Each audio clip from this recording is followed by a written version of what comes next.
আছি একটা নির্জন আইল্যান্ডে, যেটা মাঝ সমুদ্রে অবস্থিত। আর আমরা এখানে আগামী 7টা দিন কাটাতে চলেছি। আর আমাদের বোটটাই মাত্র চলে গেল, ওটা করেই আমরা ফিরে যাব আমরা এসব কেন করছি? মজা করার জন্য। এখানে প্রাকৃতিক সৌন্দর্যের অস্তিত্ব থাকলেও গত 250 বছর ধরে এখানে কোনো জনমানবের অস্তিত্ব নেই। কিন্তু পরের 7টা দিন আমরা এখানে কাটাবো, আর 4 ঘন্টার মধ্যেই কিন্তু অন্ধকার হয়ে যাবে। এখানে খুব গরম, এক্ষুনি আমাদেরকে শেল্টার বানাতে হবে। আচ্ছা, আমরা এখানে তো ক্যাম্প করতে পারি, জায়গাটা বেশ সুন্দর লাগছে। তাহলে আমরা এখন এখানে জিনিসগুলো রেখে কাঠ আনতে যাচ্ছি, আর তোমরা দুজন।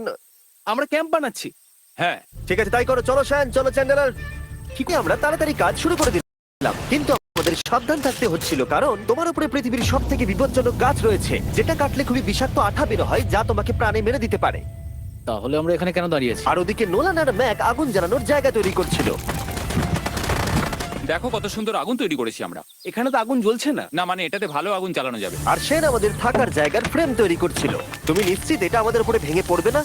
সেন যখন বলেছে তখন ভরসা করা যেতেই পারে। সেরকম কিছু না। আর যখন আমরা এই সমস্ত কাজ করছিলাম, তখন আমরা বেশ কিছু বন্য প্রাণীরও দেখা পেলাম। ভাই, একবার এই মুরগিগুলোকে দেখো।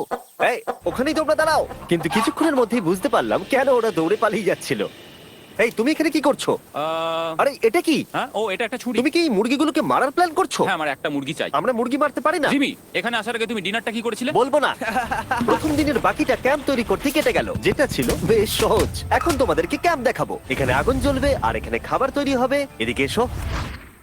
আর ঠিক এইখানে আমরা ঘুমাবো, যেটার বিশেষ প্রয়োজন। তারপর আমরা নিয়ে এলাম সার্ভাইভাল ক্রেট, যাতে ছিল খাবার, জল আর সবথেকে গুরুত্বপূর্ণ একটা ফ্লেয়ার, যা বিপদে কাজে লাগতে পারে। আর সূর্য ডোবার আগেই আমরা সমস্ত কিছু তৈরি করে নিয়েছিলাম, একটা জিনিস ছাড়া।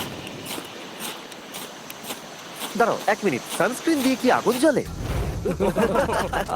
প্রথম দিন শেষ হলো আর